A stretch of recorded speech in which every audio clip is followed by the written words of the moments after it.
नमस्कार दोस्तों, मैं राघवन सोलंकी तक्षशिला बुंदेलखंड में एक बार फिर आपका स्वागत करता हूं।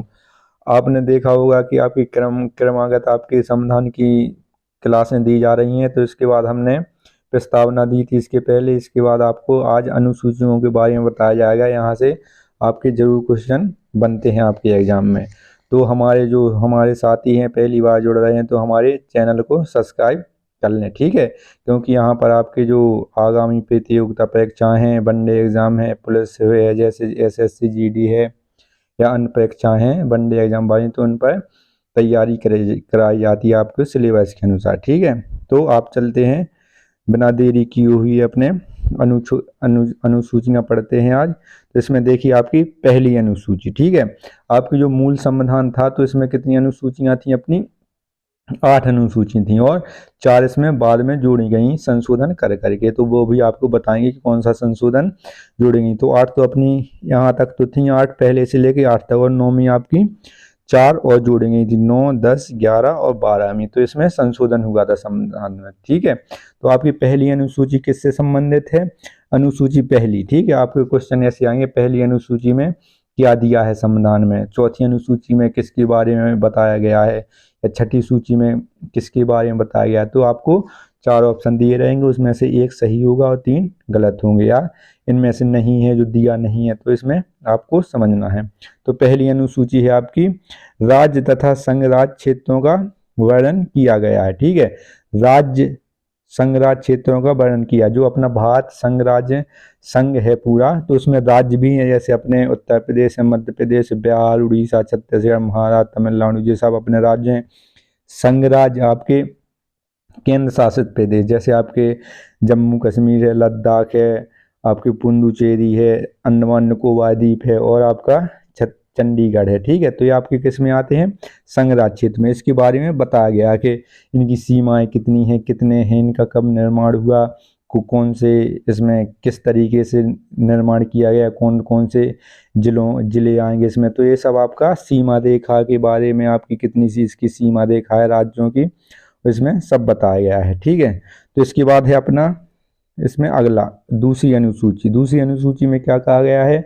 मुख्य पदाधिकारियों के वेतन एवं भत्ते।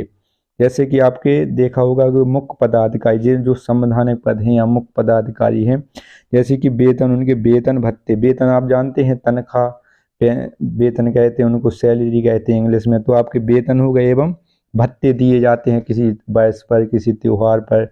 तो उसमें क्या होते हैं, जैसे राष्ट्रपति है आपका प्रमुख पद है, राष्ट्रपति को भारत का प्रथम नागरिक भी कहा जाता है, ठीक है। राष्ट्रपति हैं, राज्यपाल हैं, लोकसभा तथा राज्यसभा विधानसभा के अध्यक्ष एवं उपाध्यक्ष, ठीक है। इसके बाद आपके उपाध्यक्ष हैं राज्यसभा तथा विधान परिषद के सभापति।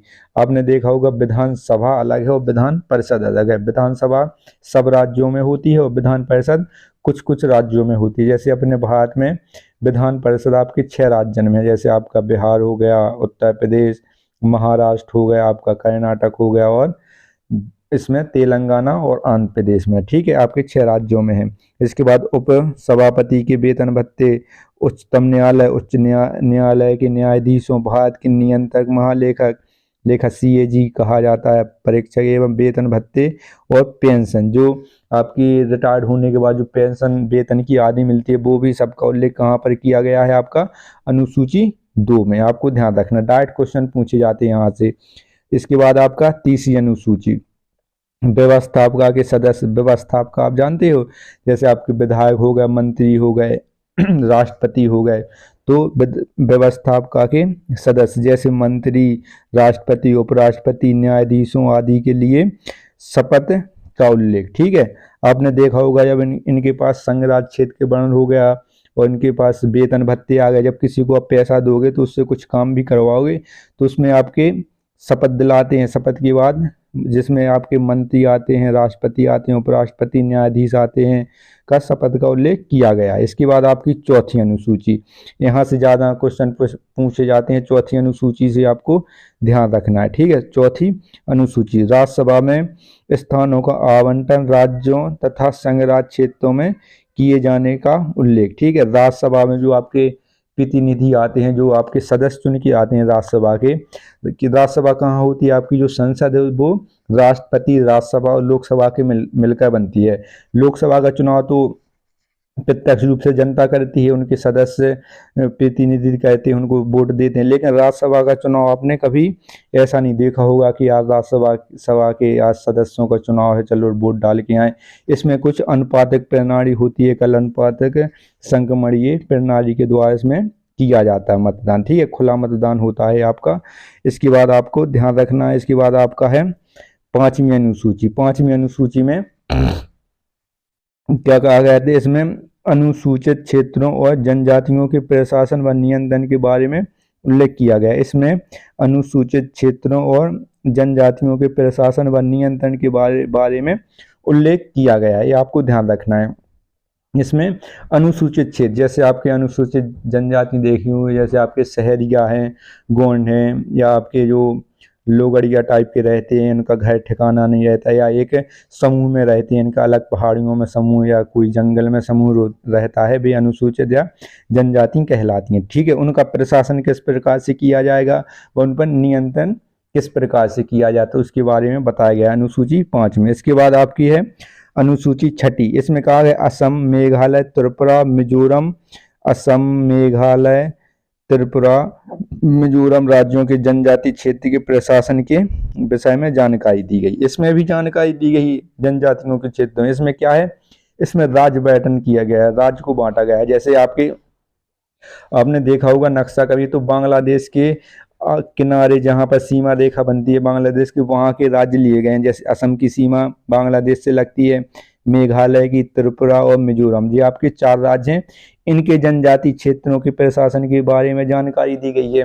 क्योंकि जो आपका बांग्लादेश है, इसमें क्या होता है कि जो इसमें जो बांग्लादेश के निवासी हैं, कुछ भारत में रहते हैं, कुछ भारत के बांग्लादेश में रहते हैं, कहीं आधा आधा आधा आपका घर बांग्लादेश में, आधा घर आपका भारत में। तो इसके लिए इसके प्रशासन की व्यवस्था कुछ अच्छी तरह से की जाती है, ठीक है, आपको ये ध्यान रखना है। इसके बाद आपकी 7वीं अनुसूची, इसमें केंद्र और राज्य के बीच शक्ति विभाजन के लिए 3 सूचियां बनाई गई हैं, संघ सूची, राष्ट्र सूची, समवर्ती सूची, ठीक है। संघ सूची, राष्ट्र सूची, समवर्ती सूची का वर्णन किया गया है। इसके लिए हम अलग से एक वीडियो बना देंगे, आपको इतना याद रखना है इसमें कि इसमें शक्तियों का विभाजन किया गया है। अनुसूची आपकी 7 में, इसमें संघ सूची, राष्ट्र सूची और समवर्ती सूची का वर्णन किया गया है। इसका वीडियो हम अलग से बना देंगे कि संघ सूची में कितने विषय हैं, राष्ट्र सूची में कितने विषय हैं और समवर्ती सूची में कौन से विषय आते हैं। संघ सूची में आपके जो संघ या केंद्र सरकार नियम बनाती है वो संघ सूची में आते हैं, राष्ट्र सूची में राज्य सरकार नियम बनाती है, समवर्ती सूची में राज्य सरकार और केंद्र सरकार दोनों विषय बना सकती हैं, ठीक है, इतना जान लीजिए। इसके बाद डिटेल में आपका अगला वीडियो आएगा। इसके बाद है आपकी 8वीं अनुसूची, ठीक है। इसमें वर्तमान में 22 भाषाओं का उल्लेख किया गया है, ठीक है। इसमें भी एक वीडियो बनने की जरूरत है, क्योंकि इसमें जो मूल संविधान था उसमें 14 भाषाएं थीं, लेकिन बाद में संशोधन करके इसमें 8 भाषाएं और जोड़ गई, तो आपकी कुल मिलाकर आपकी कितनी 22 भाषाएं हो गई। तो इसका भी एक अलग से वीडियो बनाया जाएगा। इसमें पूछ लिया जाता है कि 8वीं अनुसूची में 22 भाषाओं में से कौन सी भाषा इसमें अपने संविधान में नहीं है, ठीक है। तो इसमें कभी कभी दिक्कत होती है बच्चों को, जैसे आपकी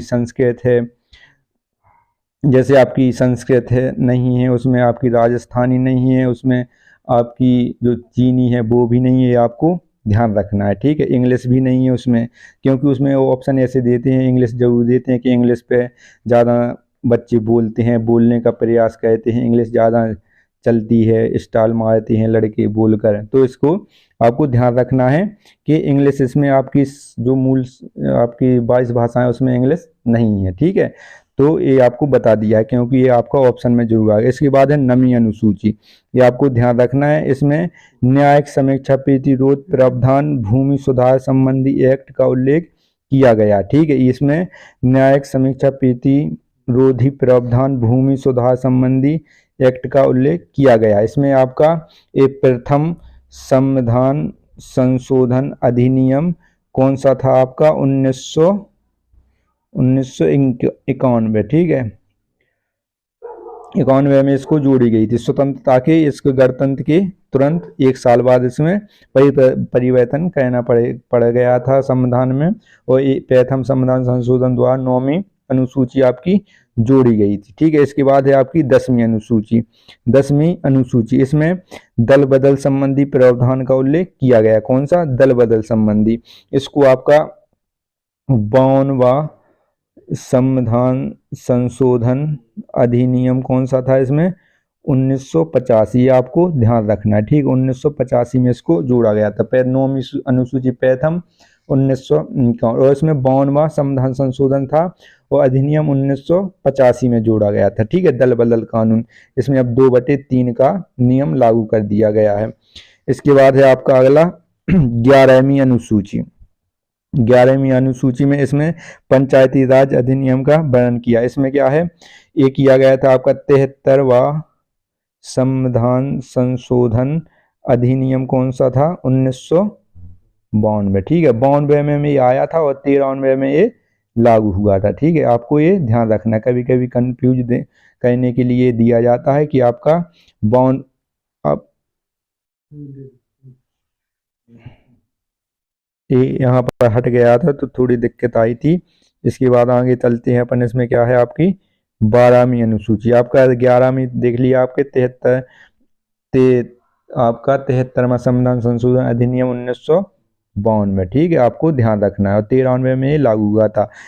आपकी 12वीं अनुसूची, इसमें क्या कहा गया है? इसमें नगर पालिकाओं की शक्तियां, प्राधिकार और उत्तराधिकारी के बारे में उपबंध किए गए हैं। ठीक है, आपको ध्यान रखना है। इसमें क्या कहा गया है? इसमें नगर पालिकाओं की शक्ति, प्राधिकार और उत्तरदायित्व के बारे में उल्लेख किया गया। इसमें आपका ग्राम के बारे में किस में कहा गया था? आपका 11वीं अनुसूची 12 में कहा गया।